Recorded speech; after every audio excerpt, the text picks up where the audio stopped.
Kemudian yang kelima, menganalisis pengaruh peradaban Cina kuno pada masa kini. Jadi peradaban Cina kuno di sana itu masih ada yang dibawa sampai masa kini. Kemudian tujuan pembelajaran.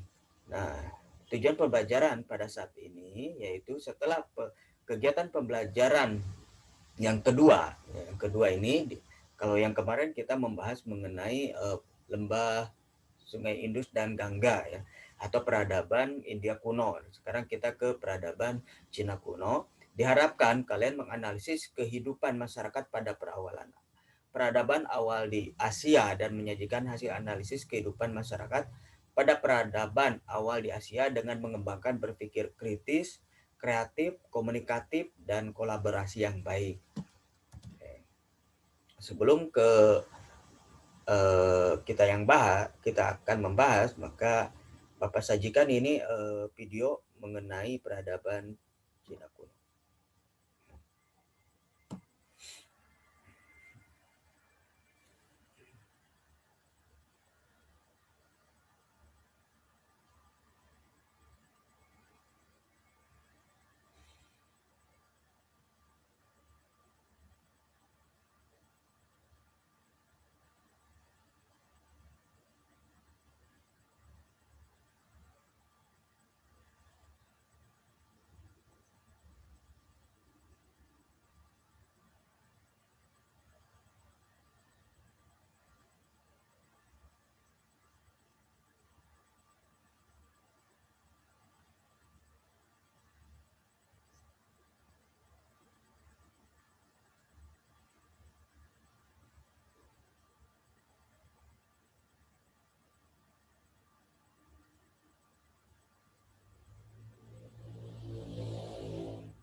Oke, itu merupakan gambaran umum dari lembah sungai Huanghe ya, atau lembah Sungai Kuning, yang dalam bahasa Indonesianya itu lembah Sungai Kuning. Nah, merupakan sungai yang panjang dan merupakan lembah sungai yang sangat panjang. Dari sini ya, dari sini sampai sini. Nah, kondisi geografis peradaban Cina kuno itu terletak di Sungai Huanghe dan Yangtze. Peradaban Cina kuno berkembang di daerah ini sejak tahun 5000 sebelum Masehi. Mereka menanam padi, kacang, buah-buahan, dan sayur mayur. Hal ini berhubungan dengan kondisi dari peradaban lembah sungai. Wilayah Cina dibagi 3 bagian, yaitu Cina Utara, Cina Tengah, dan Cina Selatan. Wilayah bagian utara ada Sungai Huanghe yang sering banjir sehingga berdampak subur. Kalau di geografis kalian itu mengenal dengan pedosfer, yaitu jenis tanah aluvial. Nah, kemudian di wilayah tengah ada Sungai Yangtze, tempat lahirnya kota-kota kuno di Cina.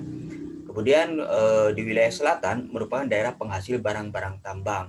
Jadi di sini sangat luar biasa kondisi geografis Cina tersebut. Wilayah Cina dikelilingi oleh Gunung Gobi dan barisan pegunungan Himalaya, sehingga terisolasi dan menganggap wilayah mereka merupakan pusat dunia atau Chungguo. Ya. Chungguo. Ya. Nah, mereka menganggap ya karena terisolasinya itu sebagai pusat dunia. Terisolasi itu yang semacam terkurung lah, semacam gitu. Oke. Nah, ini peradaban lembah Sungai Huanghe. Ini oke. Nah, ini yang warna biru ya. Oke, sampai di ini yang Yangtze ya, Yangtze. Kemudian sampai di Ningbo. Nah, yang biru ini yang berdekatan dengan Wuhan yang seperti kita tahu ya, dan bermuara di Shanghai. Kemudian di sebelah utaranya ada Beijing. Nah, kita di politiknya atau di pemerintahannya, di mana dinasti yang pernah berkuasa di Cina kuno itu diawali dari dinasti Xia. Kemudian nanti ada dinasti Shang, dinasti Zhou, dinasti Qin, dinasti Han, dinasti Chang, dinasti Sung, dinasti Mongol atau Yuan, dinasti Ming, dinasti Manchu ya, atau dinasti Qing.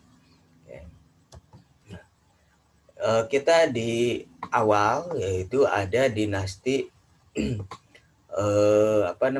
kehidupan yang pertama, pemerintahan yang pertama itu ada dinasti Xia 2100 sebelum Masehi sampai 1600 sebelum Masehi. Nah, ini luar biasanya 2100 sebelum Masehi mereka sudah mengenal yang namanya tulisan. Sedangkan di Indonesia itu baru 5 Masehi. Ini sebelum. Okay. Bedanya itu 2000 tahun ya, berbedanya itu. Nah, dari dinasti Xia, peradaban manusia kuno Cina mendorong bangsa Cina kuno membentuk suatu peradaban baru, di mana mereka belajar mengatasi masalah hidup seperti belajar berpolitik dan bersosialisasi antar suku bangsa lain dan membentuk persekutuan bangsa. Nah, kemudian yang kedua, belajar membuat alat perkakas seperti pisau, periuk, tombak. Kemudian yang ketiga, mengatasi banjir dengan membuat tanggul. Yang keempat, belajar bercocok tanam. Yang kelima, membuat rumah semi permanen. Nah, Kemudian pada masa awal dinasti Xia, penduduk Cina kuno itu sudah mengenal berbagai macam logam, mulai tembaga, emas, perunggu, nah itu ya. Nah di sini kita mengambil makna hikmah dari dinasti Xia itu, ketika ada masalah maka pasti kita akan mengatasi. Nah makanya kalau kita ada masalah, jangan lari dari masalah, tapi kita akan semakin kita mengatasi masalah tersebut maka kita akan lebih dewasa lagi. Kemudian yang kedua dinasti Shang 1766 sampai 1222 sebelum Masehi. Nah, dinasti paling awal yang keberadaannya didukung oleh bukti-bukti tertulis. Ya, ini sudah ada bukti-bukti tertulis. Adalah dinasti Shang yang didirikan oleh Kaisar Tang tahun 1766 sebelum Masehi. Jadi yang ada bukti tertulisnya, yang menulis itu dinasti Shang oleh Kaisar Tang. Oke. Dinasti ini memerintah selama 600 tahun di Cina. Wah, kebayang ya 600 tahun. Ini dinasti, bukan rajanya atau bukan kaisarnya, tapi dinasti. Dalam satu dinasti ada beberapa raja yang saling mengganti seperti itu. Jadi tidak belum ada ya umur manusia 600 tahun gitu. Pada saat mungkin pada saat ini tidak ada. Nah, di Cina bagian utara yang beribu kota di Anyang, Kaisar dinasti Shang memerintah sebagai raja atau imam, ya, priest king, dengan membagi kekuasaan 30 wilayah. Setiap wilayah dipimpin oleh raja-raja bawahan. Nah, berarti di sini sudah ada yang namanya desentralisasi. Oke. Nah, ini kekuasaan raja atau dinasti Shang. Kekuasaan dinasti Shang ini yang warna coklat seperti gini. Itu kalau yang Cina modern itu yang titik-titik ini yang warna putih, kemudian titik-titik yang seperti gini. Oke, next. Nah, dinasti Zhou yang ketiga dinasti Zhou tahun 1122 sampai dengan 221 sebelum Masehi. Dinasti Shang diganti oleh dinasti Zhou dengan ibu kota di Cheng'in. Nah, ibu kota Cheng'in. Sistem pemerintahan dinasti Zhou itu diatur secara feodal atau disebut Qiangtian system. Dalam sistem tersebut, rakyat bekerja dalam kelompok-kelompok secara berjenjang ke atas dan hasilnya menjadi milik kaisar. Nah, maksudnya di sini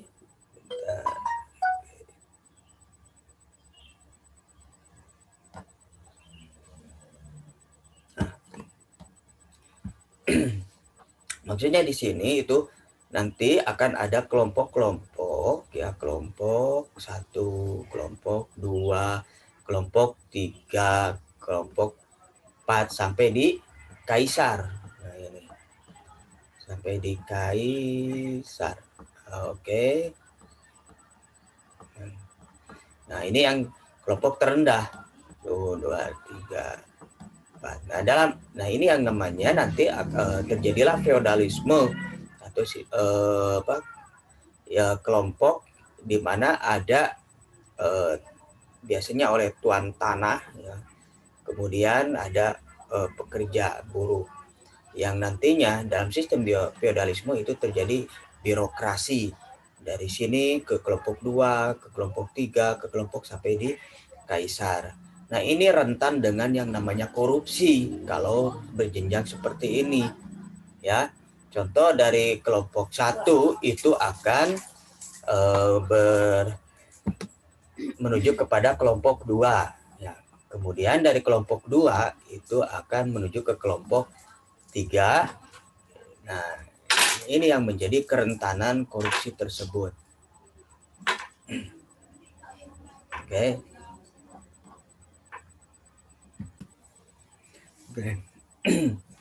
Nah, kerentanan korupsi ini misalkan pengambilan pajak dari kaisar ke ke rakyat gitu. Nah, di mana yang kelompok 4 itu ngambil ke kelompok 3 kan, pajaknya dari kelompok 3 ngambil ke kelompok 2. Ini sebagai contoh ya, bukan sistem di sananya, tapi contoh dari feodalisme. Kemudian dari kelompok 2 ke kelompok 1. Nah, kerentanannya itu bisa saja kelompok 3 misalkan. Di kelompok 3 itu dia ingin memperkaya diri. Nah, ini ada korupsi ya, memperkaya diri. Misalkan pajaknya seharusnya 300 ya, oke, 300. Kemudian nah si kelompok 3 ini misalkan mengambil 350 ya, 350 uangnya misalkan ke kelompok 2 ya, ke kelompok 2. Nah, yang 50 ini itu biasanya dia ngambil 25 dan diserahkan ke kelompok 3 itu 25. Nah, 25. Yang 25 ini oleh dia pribadi, oleh kelompok 2, kemudian yang 25 ini dikasihkan ke ke kelompok 3 itu untuk supaya yang kelompok 2 ini tetap menjabat di sini. Jadi mengambil hatilah semacam gitu, atau yang sekarang itu ada gratifikasi yang 25 ini, sehingga yang 3 ini akan tetap kalau dia tergiur dengan hal itu, dia akan tetap menetapkan si kelompok 2 sebagai jabatannya gitu. Nah, seperti gitu. Itulah yang rugi siapa ya? Rakyat. Rakyat itu kehilangan 50 semacam gitu. Ini yang 300 gitu ke kas negara semacam itu. Nah, itu yang jadi korupsinya banyak yang seperti itu. Jadi kalian itu hati-hati dalam nanti kalau kalian misalkan menjadi pejabat dan sebagainya. Nah, itu hindari hal-hal yang demikian, karena ini mendolimi dari yang 50 ini. Oke, kita lanjut. Dinasti Zhou didirikan oleh 3 serangkai, yaitu Raja Wu, Raja Wen, dan Pangeran Zhou. Pada zaman dinasti Zhou muncul tokoh-tokoh filsafat. Nah, dimulailah di sini ada filsafat ya. Filsafat ternama Cina seperti Lao Tzu. Nah, ada Lao Tzu dan Konfuse ya. Dan ada Mengse. Nah, masa pemerintahan dinasti Zhou berakhir setelah dinasti Qin mengambil alih kekuasaan. Oke. Untuk membahas filsafat Lao Tzu, Konfuse, dan Mengse itu nanti di kelas 2 juga kita akan ketemu dalam pertemuan revolusi Cina terutama ya. Oke, kita lanjut di dinasti selanjutnya, yaitu ada dinasti Qin. Nah, dinasti Qin didirikan oleh Qin Shi Huangdi atau dikenal dengan Kaisar Huangdi ya. Shi Huangdi atau dikenal dengan Kaisar Shi Huangdi. Ciri khas dari dinasti Qin ini yaitu pada masa ini dibangun tembok besar untuk menahan serangan suku bangsa barbar dan bangsa Mongol. Okay. Dan bangsa Mongol. Oke, Bapak ini dulu ya. Dan bangsa Mongol ya. Yang berasal dari wilayah utara Cina ya. Dari wilayah utara Cina.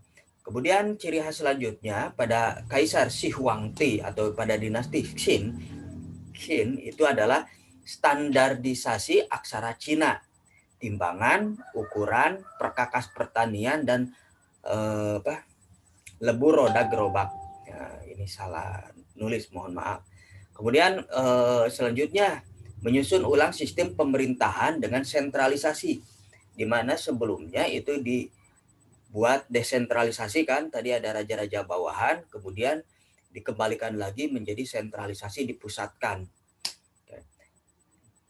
Kemudian menghapus kekuasaan bangsawan dan mengirim pejabat negara untuk mengelola wilayah kerajaan. Nah, kalau kan yang feodalis itu adanya kekuasaan oleh para bangsawan. Nah, diganti dengan pejabat ya, atau pekerjaannya yaitu pejabat negara untuk mengelola wilayah kerajaan.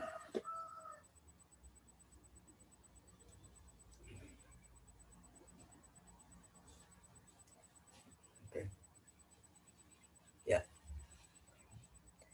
Nah, dinasti Qin ini itu 221 sampai 206 sebelum Masehi yang didirikan oleh Shi Huangti atau dikenal dengan Kaisar Shi Huangti, yang dimana ciri khasnya ini dibangun tembok besar, ya, tembok besar Cina untuk menahan suku barbar, serangan suku barbar. Nah ini tembok besar atau Great Wall ya, itu dibangun untuk menahan dari utara. Oke.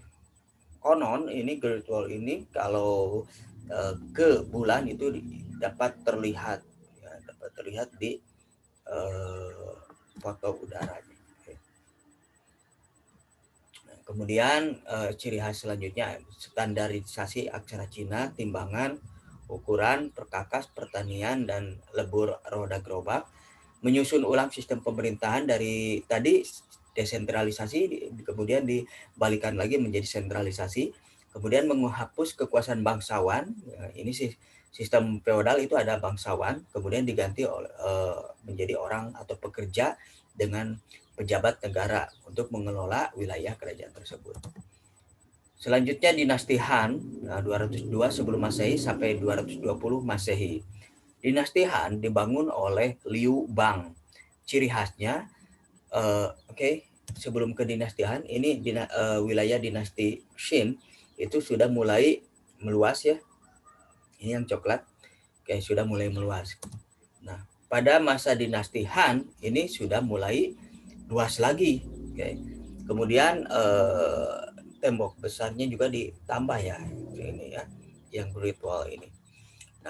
Dinasti Han dibangun oleh Liu Bang, ciri khasnya membangun sistem administrasi kerajaan yang dipimpin oleh pejabat berpendidikan tinggi. Nah, pejabatnya itu yang berpendidikan tinggi. Karena asumsinya kalau berpendidikan tinggi itu berarti memiliki ilmu yang lebih tinggi. Kemudian rakyat diberi kesempatan untuk menjadi pegawai atau pejabat kerajaan asal lulus ujian.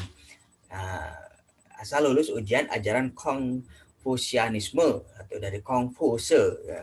Konfuse itu ada ajarannya, yaitu ajaran Konfusianisme.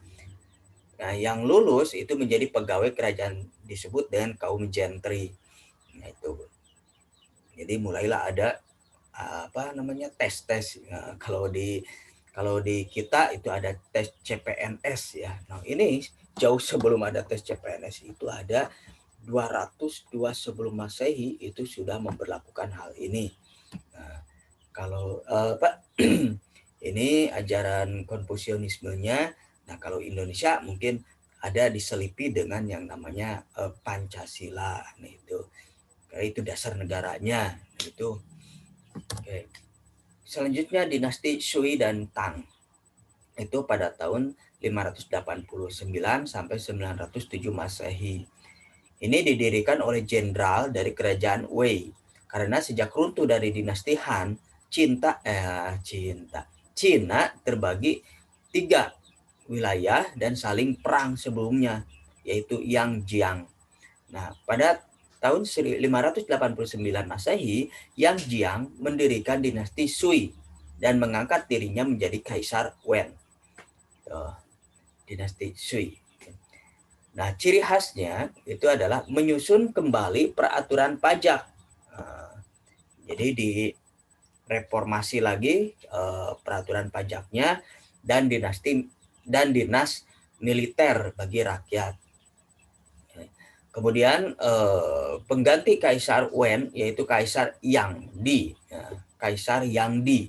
Pada masa Kaisar Yang Di, pajak dinaikkan menyebabkan pemberontakan sehingga wafat Kaisar Yang Di. Kalau pajak dinaikkan, waduh itu sangat harus hati-hati ya, harus hati-hati dalam pemberlakuan pajak. Gitu. Apalagi kalau rakyat itu daya beli masyarakat, daya belinya itu sangat kurang, kemudian dinaikkan pajak, wah itu dilihat dari sejarah. Nah, maka kita harus belajar dari sejarah tersebut, itu sangat luar biasa, terjadilah pemberontakan. Kemudian selanjutnya dinasti Sui diganti oleh dinasti Tang yang dipimpin oleh Kaisar Tang Taisung. Ciri khasnya yaitu pembaharuan mengenai undang-undang perpajakan dan pembagian tanah. Nah, tadi kan Kaisar Wen itu terbunuh karena menaikkan pajak, berontak, dan digantilah oleh dinasti Tang. Ya, dan diperbaharuilah undang-undang perpajakan dan pembagian tanah. Nah, selanjutnya dinasti Song. Nah, dinasti Song itu tahun 960 sampai 1279 Masehi. Nah, pada tahun 907 dinasti Tang runtuh mengakibatkan Cina terpecah. Cina kembali bersatu pada tahun 960 oleh Song Taizu dengan mendirikan dinasti Song melalui upaya militer dan diplomasi. Nah, jadi dinasti Tang runtuh, Cina terpecah-pecah, kemudian disatukan lagi oleh dinasti Song, ya, oleh Song Taizu. Ya. Pada masa Kaisar Song kedua, nah, itu kalau Song Taizu itu yang pertama, kemudian nanti ada yang kedua yaitu Kaisar Song Taizong itu 979 Masehi disatukan dalam satu pemerintahan. Ciri khasnya yaitu pembaharuan sistem pemerintahan, pengurangan jumlah tentara supaya lebih efisien dalam pembayaran. Karena tentara pasti dibayar ya, digaji. Kemudian dikurangi serta pengembangan ilmu pengetahuan dan teknologi. Oke. Nah, ini dinasti Song.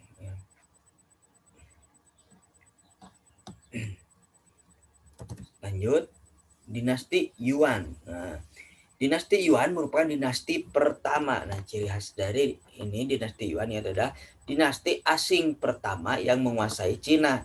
Jadi bukan oleh orang Cina di sana. Nah, dinasti Yuan didirikan oleh bangsa Mongol ya. Setelah berhasil mengalahkan dinasti Song. Dinasti Song itu dikalahkan oleh Mongol.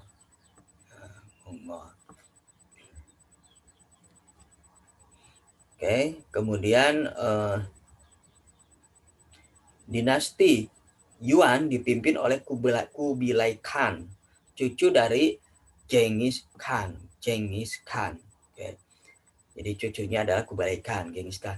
Nah, kalau mengenai Kubilai Khan, mungkin di sejarah Indonesia sudah dibahas, itu ada orang Kubilai Khan mengirimkan ke Indonesia, jauh nih, dari Cina dia mengirimkan ke ini Jawa ya, di paling bawah itu, paling selatan maaf, itu kerajaan Singosari. Jadi di kita pada dinasti Yuan itu ada ada kerajaan Singosari. Kemudian dinasti Yuan ingin mengembangkan sayapnya sampai ke Indonesia sekarang maksudnya, yang ini itu sampai ke Singosari supaya takluk kepada Kubilai Khan. Namun sama Raja Singosari itu telinganya dipotong ya, si utusannya itu, kemudian disuruh kembali ke sini, dan orang Cina itu membawa pasukan ke nanti ke Singosari, dan di Singosari itu terjadi terjadi konflik ya yang nantinya dimanfaatkan oleh Raja Wijaya ya. Itu yang akhirnya muncullah kerajaan Majapahit. Itu nanti di sejarah Indonesia kalian silakan perhatikan atau cari lagi di sejarah Indonesia. Oke, next. Nah, dinasti Ming ya, dinasti Ming itu tahun 1368 sampai 1644 ya Masehi. Nah, Kaisar Kublai Khan wafat tahun 1294 Masehi, mengakibatkan dinasti Yuan mengalami kemunduran. Terjadi pemberontakan oleh Zhu Yuan Huang yang kemudian mendirikan dinasti Ming dengan mengangkat dirinya Kaisar Hongwu pada tahun 1328. Ciri khas dari dinasti Ming ini adalah pembaharuan di bidang pemerintahan dengan membangun balai istana dan kuil-kuil megah di kompleks kota terlarang atau Forbidden City, yaitu di Beijing, ya, di Beijing sekitaran ini. Nah, kota terlarang merupakan kediaman kaisar dan rakyat jelata dilarang masuk. Jadi di dinasti Ming itu ciri khasnya itu ada Forbidden City dan mulai ada kuil-kuil yang megah. Kemudian dinasti Qing. Nah, dinasti Qing. Nah, dinasti Qing ini didirikan oleh bangsa Manchuria. Nah, ini bangsa Manchuria juga itu dari luar Cina, ya, Manchuria, yang merupakan terakhir di Cina. Nah, dinasti terakhir di Cina. Nah, kaisar pertama yaitu Sun Ji. Pemerintahan dinasti Qing, rakyatnya makmur karena aktivitas perdagangan dengan Eropa semakin meningkat. Nah, ini akibat adanya perdagangan dengan Eropa, maka banyak orang-orang Cina itu belajar di Eropa. Nah, belajar di Eropa sehingga mengenyam pendidikan Eropa, maka paham-paham mulai muncul. Ada paham demokratis, paham komunis, dan lain sebagainya. Jadi pendidikan Barat sudah mulai muncul. Nah, inilah yang jadi bumerang juga sih seperti itu. Kemudian ya nanti di Revolusi Cina kita akan bahas tentang berakhirnya dinasti Qing ini. Nah, Eropa ya semakin meningkat, terutama orang-orang Eropanya itu adalah Portugis, Inggris, dan Belanda. Menjalin hubungan dengan Cina dengan cara membangun pelabuhan dagang. Nah, adanya pelabuhan-pelabuhan dagang yang kemudian nanti akan muncul pemberontakan-pemberontakan yang nantinya akan juga muncul perang candu ya. Aduh, Bapak kemana-mana ya. Nanti akan ada perang candu, itu nanti kita bahas di kelas 11 juga. Nah, salah satu pelabuhan dagang yang dibangun pada masa dinasti Qing terdapat di Guangzhou. Ya, Guangzhou atau Kanton. Nah ini dinasti terakhir, The Last Emperor. Kita ngebahas tentang Kaisar Puyi. Aishin Gyogoro Puyi atau Henry Puyi. Puyi itu kaisar terakhir di Cina pada dinasti Qing dengan masa hidup 1908 sampai 1967. Dia naik tahta pada usia 2 tahun. Jadi belum tahu apa-apa itu sudah dia naik tahta. Ya, kalau di sosiologi itu ini yang dinamakan dengan apa? Apakah ascribe status atau assign status ya? Apakah statusnya diperjuangkan atau diberikan gitu ya. Nah, kemudian kehilangan tahtanya itu pada usia 6 tahun. Ya, tahun 1912. Karena ada perubahan sistem pemerintahan monarki, jadi dari pemerintahan kerajaan menjadi republik. Kembali publik umum atau rakyat. Jadi dikembalikan ke rakyat. Kalau monarki kan sama raja. Nah, kemudian ini sama oleh presiden nantinya republik yang dipelopori oleh Jenderal Yuan Shikai ya, oleh Yuan Shikai. Nah, setelah turun tahta, Puyi diasingkan di wilayah antara Uni Soviet dan Cina. Nah, jadi diasingkan, dibuanglah semacam seperti itu. Tahun 1959, Puyi dibebaskan oleh pemerintahan Mao Zedong. Nah, pemerintahan Mao Zedong ini merupakan pemerintahan nantinya adalah komunis. Nah, Puyi ini menghabiskan waktunya sebagai tukang kebun. Aduh ya, dari kaisar yang bergelimangan harta itu berakhir dengan menjadi tukang kebun. Tahun 1960-an, Mao Zedong dan Zhou Enlai didorong untuk membuat tulisan autobiografi. Jadi Mao Zedong dan Zhou Enlai ini mendorong kepada Puyi untuk membuat tulisan dirinya dengan judul The First Half of My Life, From Emperor to Citizen. Nah, mungkin kalian itu dapat nonton itu yang berjudul The Last Emperor. Nah, itu. Nah, kita berangkat ke kehidupan sosial budaya dan kepercayaan. Kehidupan sosial budaya dan kepercayaan itu terutama karena kesuburan sekitar lembah sungai Huanghe dimanfaatkan oleh Cina kuno untuk pertanian, salah satunya itu komoditas ulat sutra. Nah, banyak kan kain sutra dari Cina. Nah, itu. Kemajuan Cina didukung pula peralatan besi pada zaman dinasti Han. Oke. Masyarakat Cina dikenal sebagai perajin logam, keramik, dan kain sutra. Itu. Bahkan bubuk mesiu itu dari Cina ya. Tuh. Kemajuan lain yaitu pada dinasti Zhou sudah mengenal mata uang. Dinasti Zhou sudah mengenal mata uang. Tulisan bangsa Cina dikembangkan pertama kali oleh dinasti Shang yang dikenal dengan piktograf, yaitu tulisan bergambar mewakili kata. Jadi kata apa kemudian digambarkan, jadilah piktograf gitu. Kali ini kan tulisan Latin. Pada masa dinasti Qin, tulisan distandarisasi yang memunculkan huruf Mandarin seperti saat ini. Nah, nanti di tulisan-tulisan itu akan diadopsi sama negara-negara lain juga ya.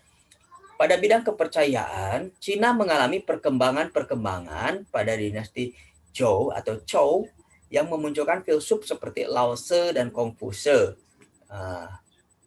Kemudian ada yang Mengse yang tadi ya. Lao Tse itu ajarannya adalah Taoisme. Sedangkan Kongfuce itu ajarannya berkembang menjadi Konghucu. Perkembangan ilmu pengetahuan dan teknologi. Nah, pembangunan kuil-kuil dan pembangunan tembok besar pada masa dinasti Qin itu sangat membutuhkan skill ya, arsiteknya juga kan. Bagaimana tembok besar bisa berapa kilometer itu tembok besar. Nah, itu bisa terbuat, itu sangat membutuhkan kecerdasan yang luar biasa ya. Kemudian pengembangan astronomi untuk keperluan penentuan masa tanam padi, pelayaran, dan pergantian musim. Kemudian penemuan kertas. Nah, kertas sudah ditemukan. Kemudian penemuan serbuk mesiu yang dimanfaatkan sebagai persenjataan dalam peperangan. Kemudian ilmu kedokteran seperti akupuntur, obat-obatan herbal itu sudah sangat dikenal di Cina. Dan kita juga mau tidak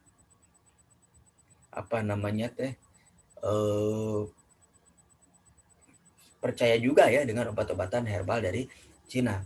Kemudian yang terakhir kemajuan matematika, yaitu seperti alat hitung Shui-Poa. Ya. Itu yang kalian SD itu ya bisa. Oke. Pemerintahannya, nah pemerintahan Cina kuno ini ada dua macam ya pemerintahannya. Ada pemerintahan feodal, ada pemerintahan unitaris. Nah, pemerintahan feodal dalam sistem ini kedudukan kaisar dianggap sakral karena dianggap sebagai utusan anak dari dewa langit. Dengan kedudukan yang sakral tersebut, maka kaisar tidak layak mengurus politik dan menangani secara langsung urusan kenegaraan. Maka ada raja-raja kecil atau raja-raja bawahan semacam itu. Kemudian sistem pemerintahan unitaris itu, dalam sistem ini kekuasaan negara berpusat di tangan kaisar, sehingga kaisar secara langsung menangani segala urusan politik praktis. Jadi yang pertama, kaisar itu tidak mengalami politik. Jadi kaisar itu diam aja lah semacam gitu. Kemudian nanti akan ada ya masuk pajak-pajak lah dari rakyat ke kaisar. Nah, kalau unitaris itu kaisar itu dia menangani ke rakyatnya langsung. Itu paham ya? Dia menangani ke rakyatnya langsung urusan-urusan praktek dari politiknya itu. Nah, kalau yang ini ya dari yang tadi Bapak jelaskan itu, kalau feodal itu dari kelompok 1 ke kelompok 2 ke kelompok 3, kelompok 4 sampai ke sini ya. Raja bawahan 1, raja bawahan sampai ke sini. Itu. Nah, kalau yang unitaris itu negara atau kaisar itu langsung turun ke lapangan semacam gitu. Di samping itu ada juga sih pakai pejabat-pejabat negara. Oke. Nah, kemudian aksara dan bahasa. Nah, tulisan Cina disebut dengan tulisan gambar atau piktograf. Bahasa Cina antar daerah itu berbeda-beda. Sedangkan bahasa pemersatunya disebut bahasa Kouyu. Oke. Sama halnya dengan di Indonesia ya. Ada bahasa di Indonesia kan di daerah berbeda-beda. Tapi bahasa pemersatunya adalah bahasa Indonesia. Kalau dulu bahasa Melayu. Nah, kalau sekarang bahasa Indonesia. Nah, ini tulisan gambar atau piktograf yang tadi merupakan sebuah lambang dari apa yang ditujukan. Jadi satu kata itu adalah contohnya ini fu. Nah, satu kata fu itu adalah keberuntungan. Keberuntungan, maka ini dianggapnya ada apa ya? Ada dewa semacam gitu yang ke manusia ini, sehingga manusia ini beruntung semacam gitu. Maka digambarkannya adalah seperti ini. Ini kepalanya, kemudian ini tangannya seperti gini, ini tubuhnya, dan ini